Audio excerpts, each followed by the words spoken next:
Obrigado. Querido Senhor, mais uma vez diante da Tua face, Deus, colocamos a vida do Lucas, Senhor, para que ele seja instrumento do Senhor e fale ao Teu povo, ó Deus, através da exposição da palavra de Deus. Capacite ele nesse momento, Senhor, em nome de Jesus, a nossa oração. Amém. Amém. Obrigado, irmão. Bom dia, irmãos. Graça e paz. Peço que os irmãos abram as suas Bíblias no livro do profeta Amós. Amós, capítulo 7. Nós vamos dar sequência à exposição bíblica. Já são algumas mensagens que estou tendo a oportunidade de estudar e compartilhar com os irmãos desse profeta do Antigo Testamento. É meio difícil de achar na Bíblia, Amós, mas faço um esforço, um pouco antes de Obadias, os profetas menores. Amós, capítulo 7, do verso 1 ao 9, é a nossa perícope de estudo nesta manhã.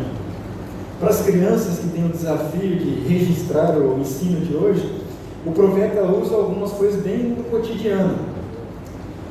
Qual das crianças conhece gafanhotos? Quem já viu um gafanhoto? Ah, muito bem, isso aí. Então registra aí, eu quero ver quem vai fazer um gafanhoto bem legal. Ele também vai falar sobre o fogo. O profeta também usa a figura de um prumo. Agora, prumo ficou mais difícil, hein? Quem já viu um prumo das crianças? Mas existe. Depois, se você não sabe o que é, peça para o seu papai e para a sua mamãe te explicar o que é um prumo. Mas o texto não fala só sobre esses objetos, ou sobre esse animal. O texto também fala sobre oração. E o texto também nos fala sobre disciplina, que é uma tônica aqui no livro de Amós. Tá bom? Então, use esses insights, esses temas, essas questões para te ajudar a ilustrar o que nós vamos aprender hoje nesses versos. Amós 7, de 1 a 9. Eu farei a leitura do texto, estou lendo na versão da NVI. O texto diz assim: Foi isto que o Senhor, o soberano, me mostrou. Ele estava preparando enxames de gafanhotos depois da colheita do rei, justo quando brotava a segunda safra. Depois que eles devoraram todas as plantas dos campos, eu clamei: Senhor soberano, perdoa. Como Jacó poderá sobreviver? Ele é tão pequeno. Então o Senhor arrependeu-se e declarou: isso não acontecerá. O soberano Senhor mostrou-me também que para o julgamento estava chamando o fogo, o qual secou o grande abismo e devorou a terra. Então eu clamei: soberano Senhor, eu te imploro que pares. Como Jacó poderá sobreviver? Ele é tão pequeno. Então o Senhor arrependeu-se e declarou: isso também não acontecerá.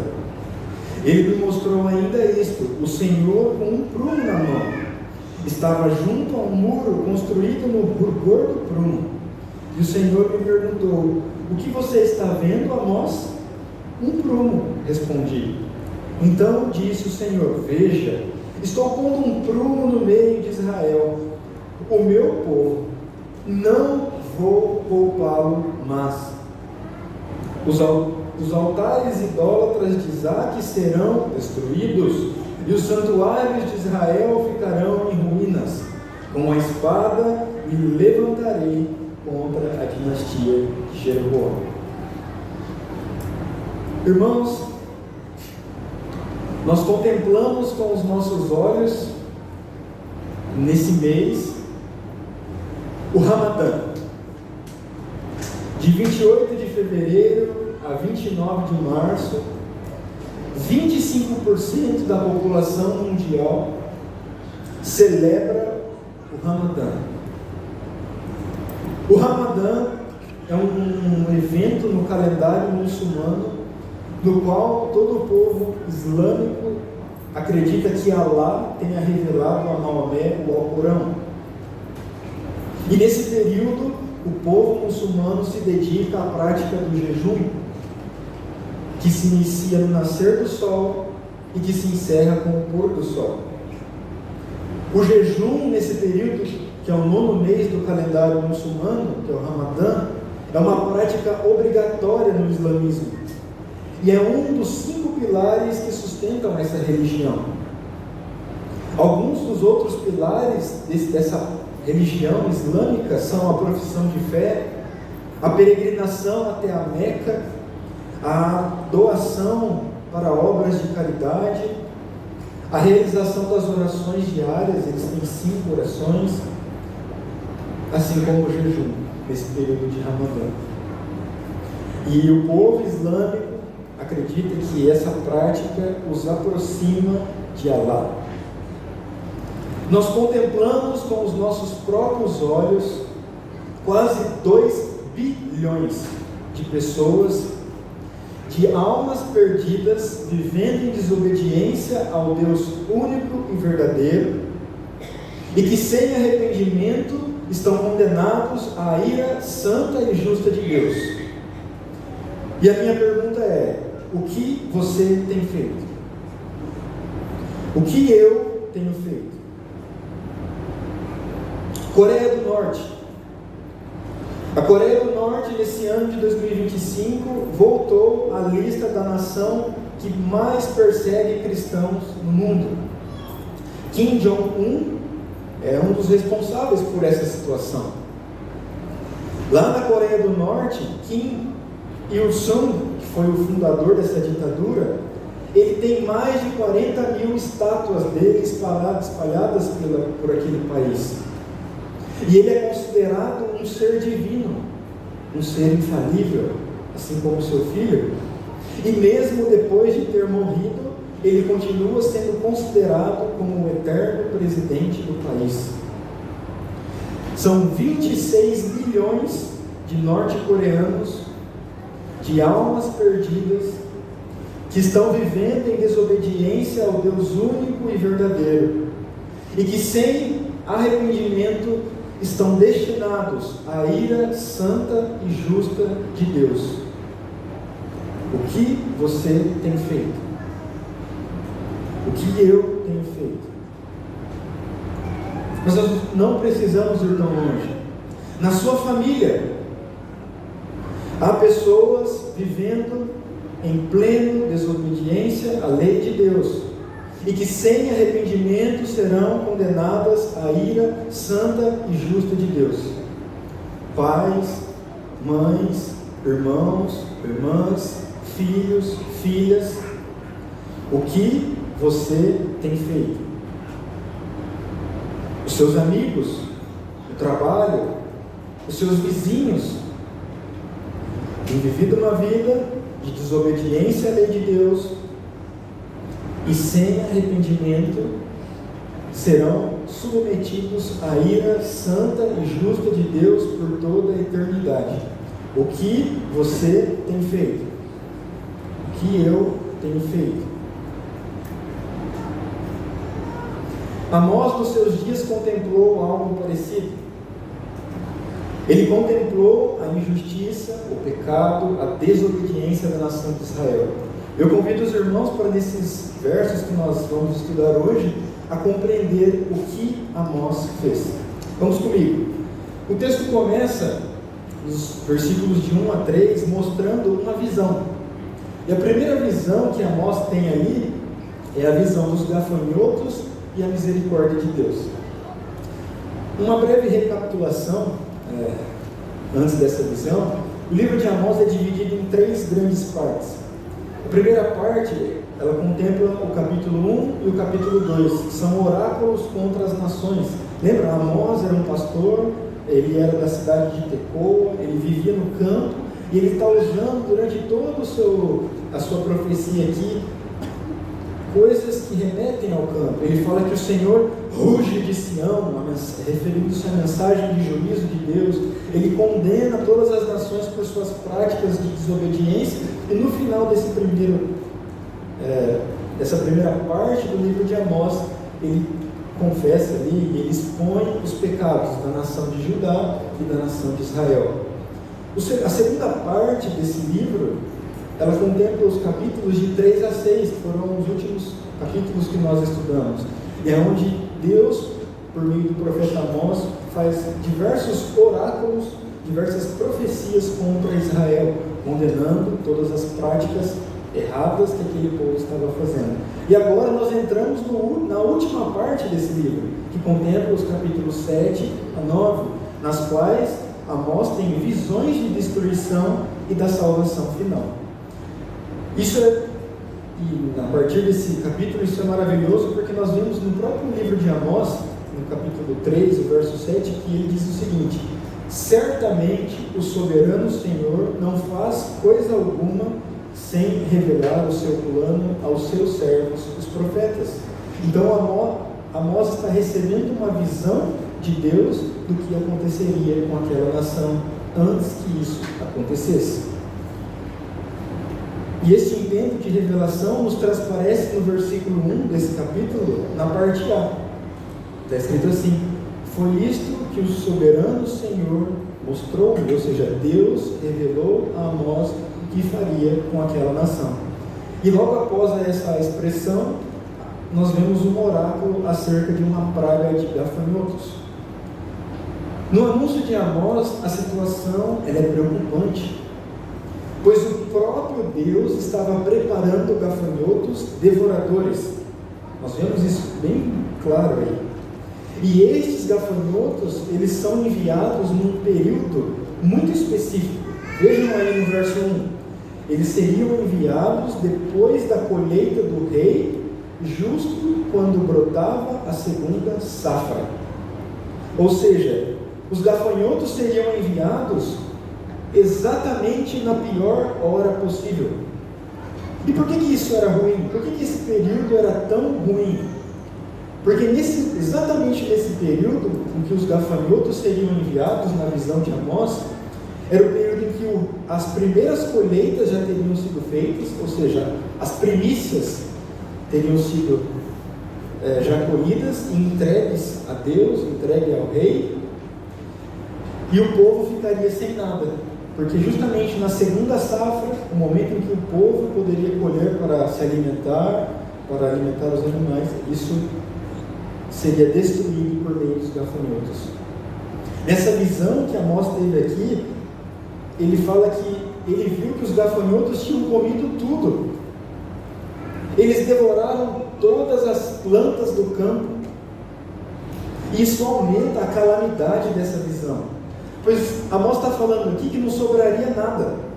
Não ia ter alimento para o gado, não ia ter alimento para as ovelhas, não ia dar para usar nada como capim, a palha, qualquer tipo de coisa seria totalmente destruída por esses gafanhotos. E qual que é o resultado disso? Qual que era a principal atividade econômica de Israel? Agricultura. Imaginem as plantações devastadas pelos gafanhotos. Calamidade.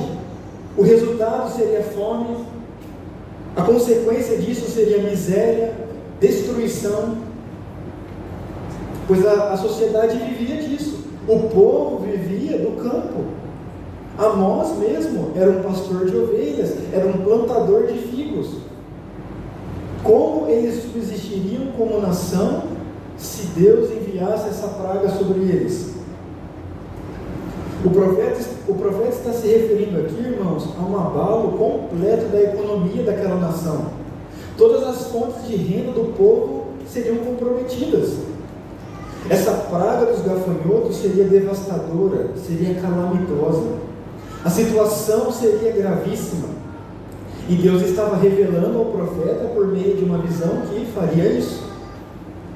Mas o interessante é como o profeta reagiu a esta revelação de Deus. O que Amós fez? Vejam no verso 2 comigo, acompanhe, deixe sua Bíblia aberta. Eu clamei, eu orei, eu intercedi. Que impressionante, irmãos. Amós respondeu a essa visão tão cruel, tão catastrófica, com oração.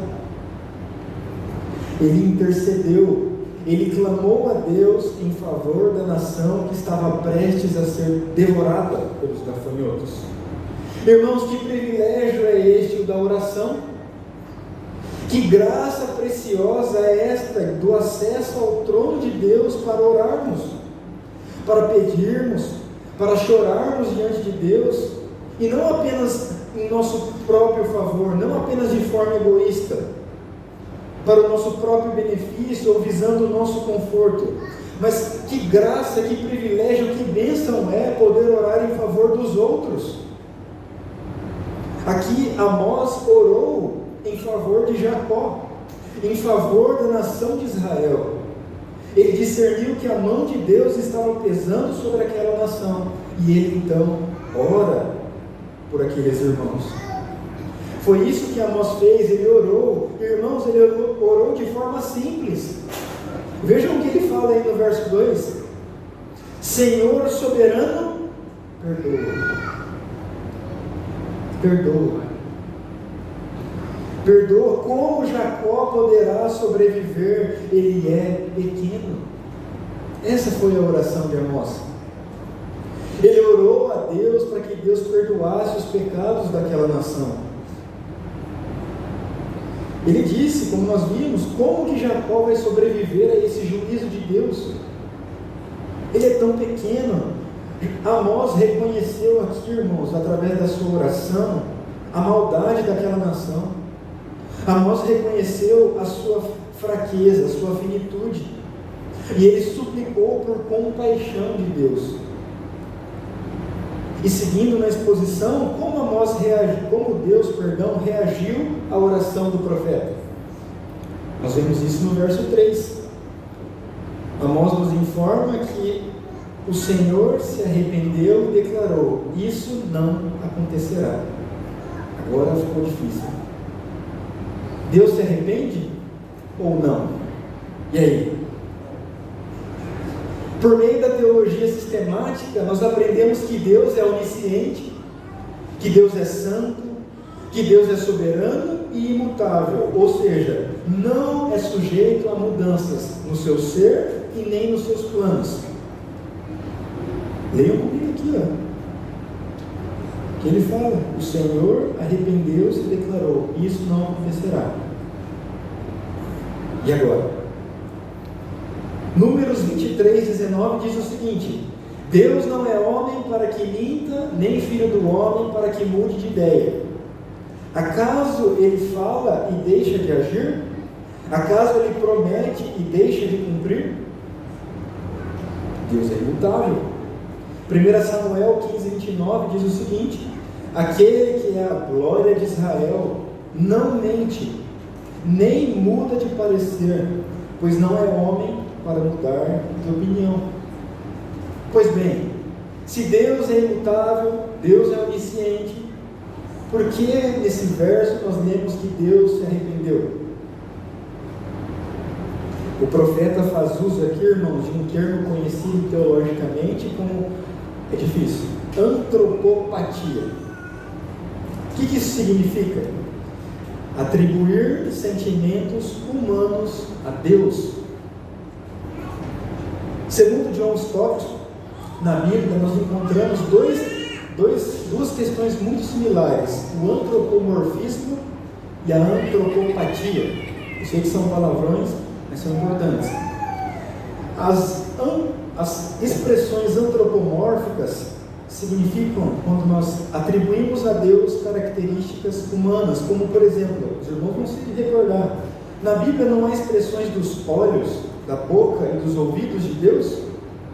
Na Bíblia nós não vemos expressões como Deus mantém o seu braço estendido, ou como a forte mão de Deus, ou como o seu sopro. Essas são características de quem? Dos homens, dos seres humanos. Mas os autores bíblicos usam essas características para se referir a Deus, e isso é chamado de antropomorfismo. Isso era algo tão comum para os escritores bíblicos que eles não tinham que se desculpar de usar essa linguagem, porque as pessoas entendiam que essa era uma linguagem poética e não científica ou teológica. Já no que concerne ao antropopatismo, que é dar emoções humanas a Deus, nós vemos isso na Bíblia e em outros lugares. Por exemplo, lá em Gênesis 6,6 diz o seguinte: então o Senhor ficou triste. O O que é isso? Um sentimento humano atribuído a Deus. Aqui nós vemos o profeta falando que Deus se arrependeu. Em Jonas 3:10, o que aconteceu com o povo ninivita? Deus se arrependeu e não enviou julgamento. Mas então, por que Deus permitiu que os autores bíblicos usassem a antropopatia ou o antropoformismo em sua revelação? Por que isso acontece? Irmãos, Deus usa esses recursos de comunicação para se adequar à nossa compreensão limitada.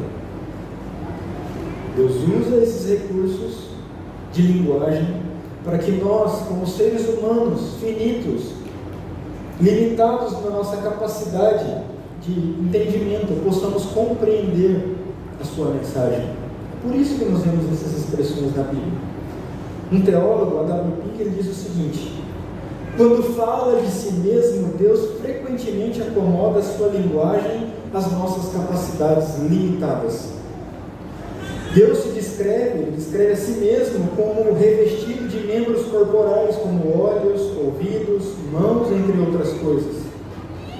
Ele fala de si mesmo como tendo despertado, lá em Salmo 78:65. Ele fala como madrugando, em Jeremias 7:13.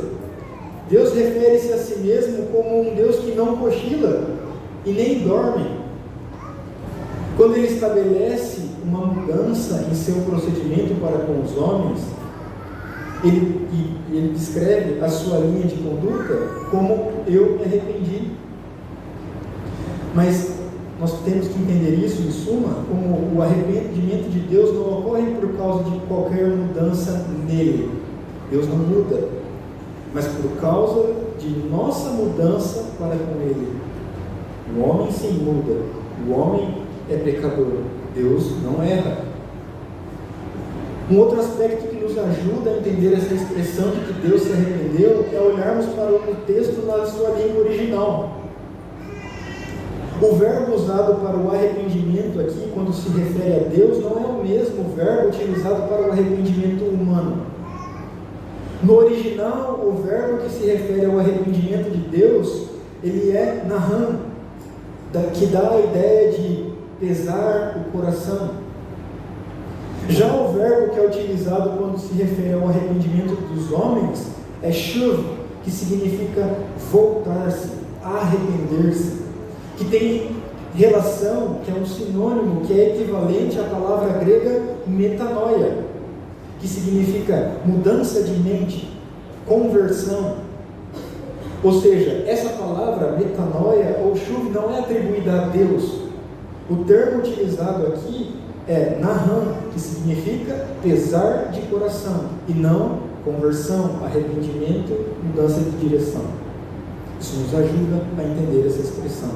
Nesse sentido, nós podemos compreender que essa palavra arrependimento atribuída a Deus aqui e em outros locais das Escrituras, lá em Jonas, por exemplo, como eu citei, não remete ao fato de que Deus tenha pensado algo errado e então ele tenha mudado de ideia. Não, isso não acontece. Quando lemos na Bíblia que Deus se arrependeu, isso apenas mostra que na ótica de quem escreveu, Deus mudou os seus planos. Contudo, na verdade, Deus quis que fosse assim porque Ele é soberano. Esclarecido isso, espero que tenha sido claro o entendimento para os irmãos. O ponto é que Deus ouviu e respondeu a oração de seu servo. Isso é maravilhoso, irmãos. Deus ouviu e respondeu a oração de Amós. O que ele declara no versículo 3? Isso não acontecerá. Os gafanhotos não virão sobre a nação de Israel. Irmãos, Deus nos ouve. Quando uma pessoa está enferma e nem consegue falar, nem consegue orar, ela está debilitada, está muito fraca, mas se ela em pensamento orar, Deus ouve. Quando um cristão está sendo perseguido, ele está amedrontado, e ele ora, Deus ouve. Quando uma criança ora, Deus ouve. Quando Deus nos revela algo em sua palavra e nós respondemos a Ele em oração, Deus ouve. Quando nós oramos por nossos familiares, Senhor, perdoa os meus familiares, eu te peço, como eles subsistirão, porque eles são pequenos como eu? Deus ouve. E Deus pode, na sua soberana vontade e na sua soberana misericórdia, responder: eu não aplicarei o meu juízo sobre eles, eu terei compaixão deles, nada acontecerá. Isso não depende de nós, mas nós devemos orar e colocar diante de Deus. E foi isso que aconteceu na resposta dessa primeira visão que o profeta nos reporta aqui. Irmãos, isso não contraria o princípio e a doutrina da soberania de Deus. Pois como Paulo explica lá em Romanos 9, do 14 ao 18, no final das contas, tudo sempre dependerá de Deus decidir ter misericórdia. Paulo diz o seguinte: acaso Deus é injusto? De maneira nenhuma, pois ele diz a Moisés: terei misericórdia de quem eu quiser ter misericórdia, e terei compaixão de quem eu quiser ter compaixão. Portanto, isso não depende do desejo nem do esforço humano, mas da misericórdia de Deus. Mas nós devemos orar. Amós orou por aquela nação. Existe uma sentença sobre o pecador. Qual é a sentença sobre nós sem um Salvador? Ira santa e justa de Deus, condenação por toda a eternidade. Essa é a sentença sobre nós. Mas, se nós clamarmos por misericórdia a Deus, nos arrependermos de nossos pecados, crermos em Cristo como único e suficiente Salvador, então o pecador poderá ser salvo. Deus terá ouvido e atendido a oração do pecador, efetivando a sua própria, boa, agradável e perfeita vontade. Como explicam os teólogos, na conclusão de todas as interações entre o homem e Deus, tudo será realizado para realizar sempre o eterno propósito de Deus, para a glória única e exclusiva dele mesmo. E essa primeira visão que nós temos, esses ensinos que nós temos. Mas o profeta continua e ele tem uma segunda visão, que é a visão do fogo. E aqui ele também contempla o fogo e a misericórdia. O fogo exercendo justiça é uma visão comum na Bíblia. Lá em Joel, por exemplo, nós vemos exatamente esse aspecto, de Deus efetuando o seu juízo por meio do fogo. Na visão de Amós, o fogo secou até o grande abismo e devorou a terra. E aqui ele está se referindo à terra prometida, a Canaã. Amós viu tudo sendo destruído pelo fogo, nada sobrando. Mais uma visão terrível, não era um sonho, era um pesadelo.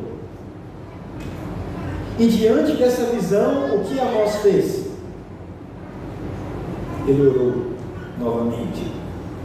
Mais uma vez ele intercedeu, e em termos muito semelhantes à sua primeira oração. Ele disse: eu clamei, soberano Senhor, eu te imploro que pares. Como Jacó poderá sobreviver? Ele é tão pequeno. E a resposta de Deus se assemelha à da visão anterior. Deus disse: o Senhor, aqui no profeta fala, o Senhor se arrependeu, isso também não acontecerá, declarou o soberano Senhor. Em outras palavras, irmãos, Deus ouviu a oração do profeta e decidiu compadecer-se. Mas o texto não acaba aqui.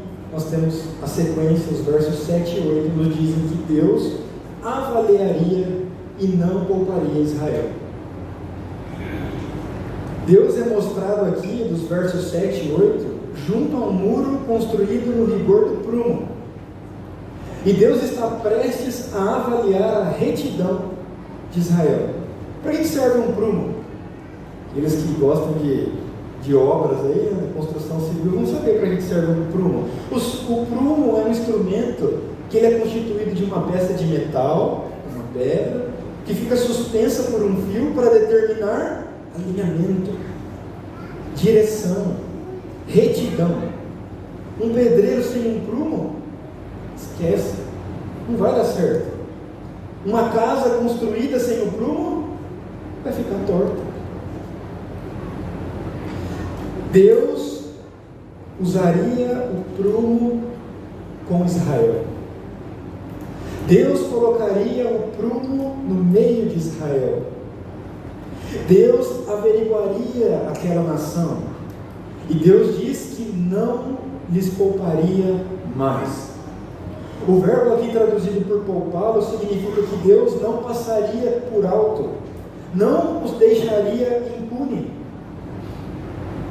Deus fala: Israel, eu não vou lhes deixar impune. Vocês estão desobedecendo, vocês estão vivendo uma vida de idolatria, vocês estão lidando com imoralidade sexual. Eu não vos deixarei impune. Eu colocarei um prumo no meio de vocês. Eu vou avaliá-los. Eu vou ver quem está sendo torto e eu vou corrigi-los.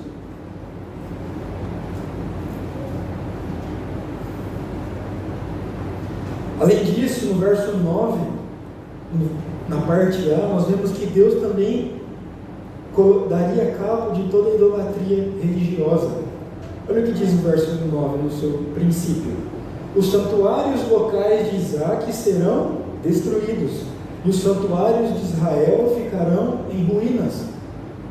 O profeta está se referindo aqui, irmãos, aos locais que nós vimos ao longo do livro do profeta Amós, em que o povo adorava Deus de forma idólatra: Betel, Gilgal e Berseba. Deus assolaria, Deus destruiria esses santuários, porque esses santuários eram um local de idolatria.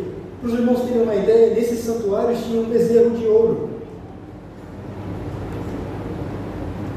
Olha o que Deus, nós já estudamos esse trecho no próprio livro de Amós, olha o que Deus fala sobre esses lugares: vão a Betel e ponham-se a pecar, vão a Gilgal e pequem ainda mais. Cada manhã ofereçam os seus sacrifícios e no terceiro dia os seus dízimos. Queimem pão fermentado como oferta de gratidão e proclamem em toda parte as suas ofertas voluntárias. Anunciem, israelitas, pois é isso que vocês gostam de fazer, declara o soberano Senhor. Idolatria, adoração falsa a Deus. Religiosidade. Doação de ofertas para a própria glória. Algo semelhante com os nossos dias. Esses locais eram santuários em que as pessoas iam para obter e para ser reconhecidos pela sua justiça própria. Eles entendiam que eles podiam comprar Deus com os seus atos de dar o dízimo e com a sua pretensa adoração. Eram santuários que eram idolatrados. Eram locais considerados como fins em si mesmos. O povo se devotava não a Deus, mas ao santuário.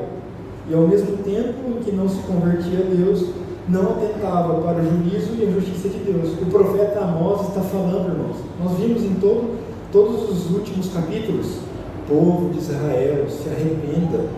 Povo de Israel, largue os seus maus caminhos. Povo de Israel, atenção! O Senhor está rugindo de Sião como um leão. Quando o leão ruge, quem não vai escutar? E o povo dando de ombros. E Deus continua, finalizando a exegese desse texto, no verso 9, na parte B, falando que eliminaria toda a idolatria política. Olha o que ele fala: eu me levantarei com a espada contra a casa de Jeroboão. Quem era Jeroboão? Rei de Israel. Deus prometeu aqui, irmãos, eliminar a casa. O que significa essa expressão? Acabar com a descendência. Não haveriam mais descendentes desse rei de Israel. Eles não teriam continuidade em sua dinastia. E foi isso que aconteceu. Segunda Reis 15, 8 a 10 diz o seguinte: no 38º ano do reinado de Azarias, rei de Judá, Zacarias, filho de Jeroboão, tornou-se rei em Israel, em Samaria, e reinou 6 meses. Ele fez o que era mal aos olhos do Senhor, como seus antepassados haviam feito. Não se desviou dos pecados de Jeroboão, filho de Nebate, tinha levado Israel a cometer. Salum, filho de Jabes, conspirou contra Zacarias, ele o atacou na frente do povo, assassinou e reinou em seu lugar. Ou seja, o que Deus mostrou a Amós aqui se realizou na prática, se concretizou de forma completa. Jeroboão e toda a sua descendência foi punida pelos seus pecados, pela idolatria política que essa nação estava fazendo aqui diante de Deus. Para os primeiros ouvintes de Amós, isso era ridículo, irmãos, isso era inconcebível. Jeroboão, ele parecia ser a encarnação do rei abençoado por Deus e do rei abençoador. Nos tempos em que o profeta Amós estava profetizando, sabe como a nação estava? Muito bem aos olhos humanos. Prosperidade financeira, avanço militar, segurança, palácios, casas apaineladas, casas chiques, tudo indo bem aos olhos humanos. Quem poderia imaginar destruição? Quem poderia imaginar juízo de Deus? Isso é tão verdade que na próxima mensagem, nos próximos versos do capítulo 7, nós vamos ver como que o povo recebeu essas visões de Amós. Eles ficaram muito irritados. Eles receberam muito mal o que Amós acabou de profetizar. Por quê? O povo descansava no rei, o povo confiava no seu governante, o povo colocava as suas esperanças nesse líder político. E Amós passou para eles uma mensagem desconfortável, dizendo: olha, está vendo esse líder político que vocês tanto gostam? Esse líder político que vocês amam ele, porque ele conquistou mais territórios, porque ele está no momento reinando e a nação está bem financeiramente. Você sabe o que vai acontecer com esse líder? Ele será eliminado em toda a sua dinastia. E essa foi a terceira revelação que Deus fez por meio dessas visões a Amós.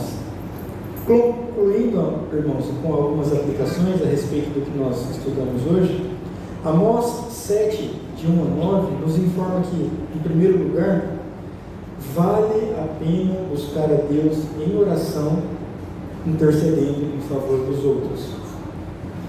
Vale a pena buscar a Deus em oração, intercedendo em favor dos outros. Mas quem são esses outros? São todos aqueles sobre os quais está prometida a ira de Deus. São os muçulmanos, são os norte-coreanos, são os nossos familiares, são os nossos amigos, são os nossos vizinhos, que ainda não se arrependeram diante do único Deus verdadeiro.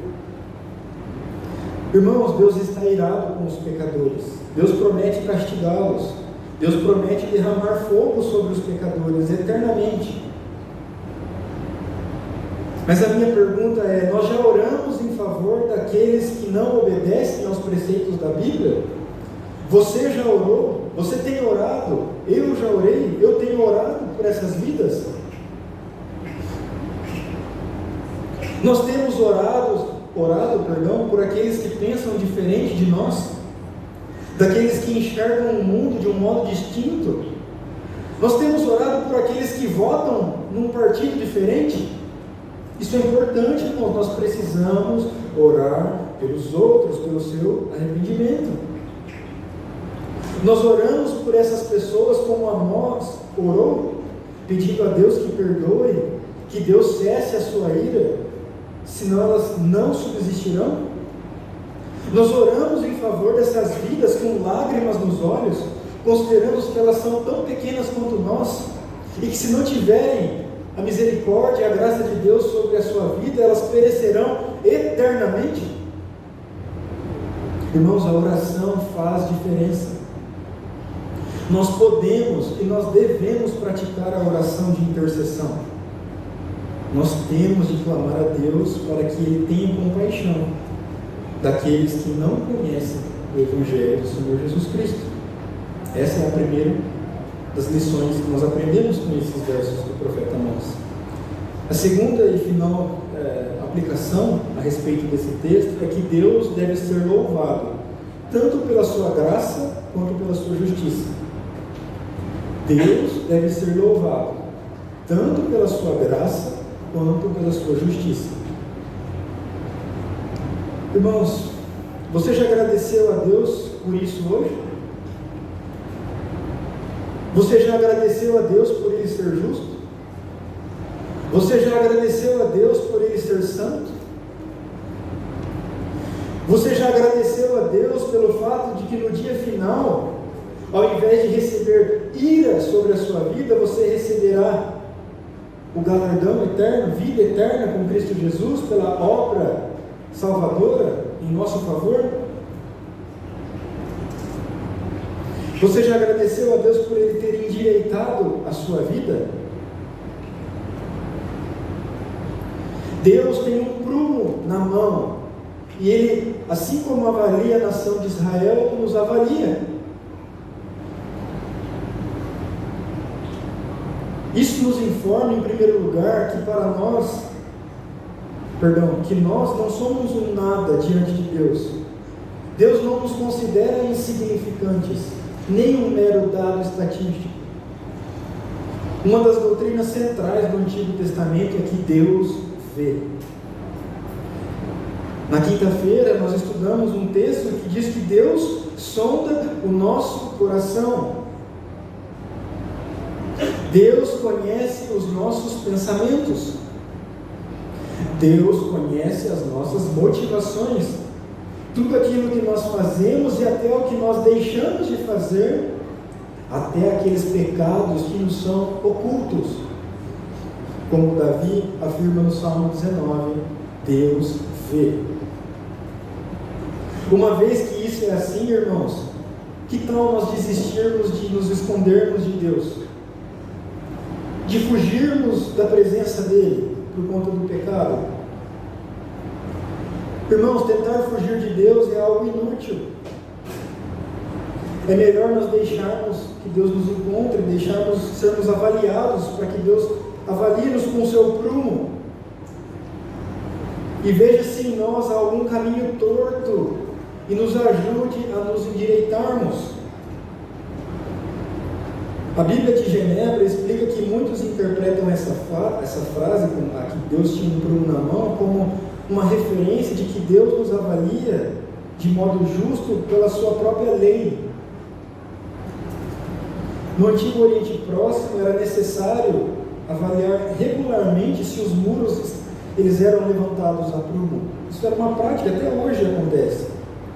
Aqueles muros no Antigo Oriente que eram levantados de forma torta, o que acontecia com eles? Eles eram derrubados e reconstruídos.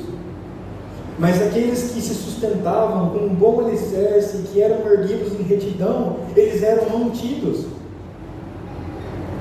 O problema é que se nós formos enxergados por Deus fora de Jesus Cristo, qual é a visão que Deus terá de nós? Todos estão fora do prumo. Sem Jesus Cristo, nenhum de nós é reto diante de Deus. Os irmãos lembram de uma musiquinha infantil que fala assim? Havia o quê? Um homenzinho torto. Onde ele morava? Ele andava como? E a sua vida era como? Muita gente de Israel e muita gente hoje é assim, irmãos, torto, fora do prumo. Algumas pessoas pensavam que estava tudo bem, que elas praticavam a sua religiosidade, que elas tinham um rei e viviam num tempo de prosperidade, e tudo estava tranquilo, tudo estava em paz.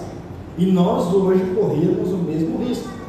Eu tenho um bom trabalho, eu tenho a minha casa, eu venho regularmente aos cultos.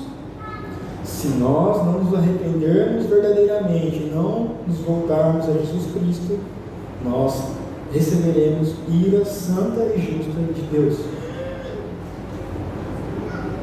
E é nesse sentido que, de acordo com o Evangelho, nós precisamos estar em Cristo, pois somente Jesus foi 100% de acordo com o prumo de Deus. O único homem que está em completa retidão na verificação do prumo de Deus foi Jesus Cristo. Hebreus 4,15 fala: pois não temos um sumo sacerdote que não possa compadecer-se das nossas fraquezas, mas sim alguém como nós, que passou por todo tipo de tentação, ainda que sem pecado. Aqueles que se refugiam em Jesus são perdoados por causa do sacrifício dele e são cobertos pela justiça de Cristo. Gálatas 3, 6 a 7 fala assim, Paulo fala assim como foi com Abraão, ele creu em Deus e isso lhe foi atribuído como justiça. Saibam, portanto, que aqueles que têm fé é que são filhos de Abraão.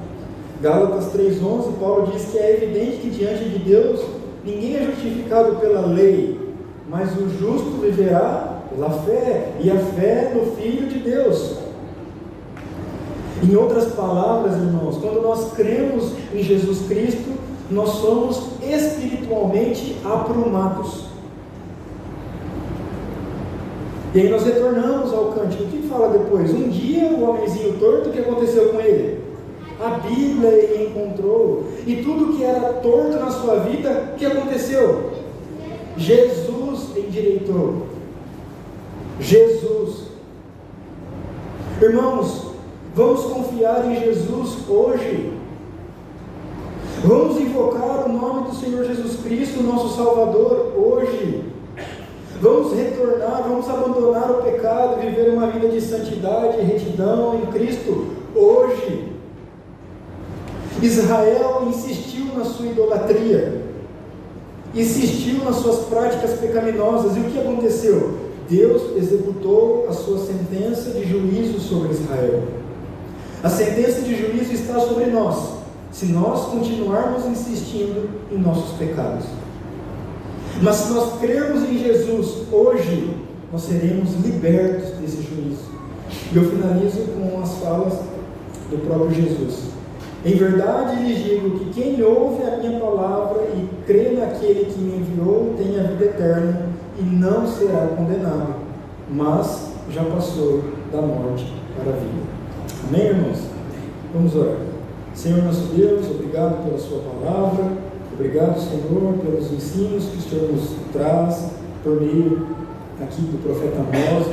Hoje nós vimos, ó Deus, a respeito da importância da oração, da importância, ó Deus, de agradecermos ao Senhor pela sua graça e também pela sua justiça.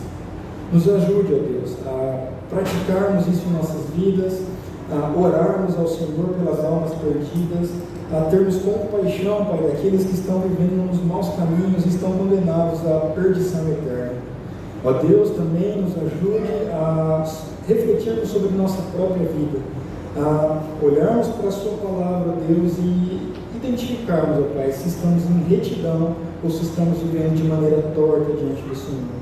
Nos ajude, Pai, pela obra, pela graça do Senhor Jesus Cristo, pelo Teu Santo Espírito, a vivermos em santidão e no caminho correto diante de Ti. É isso que nós oramos, em nome de Jesus. Amém. Irmãos, um ótimo domingo, Deus os abençoe. Teremos culto à noite aqui na congregação.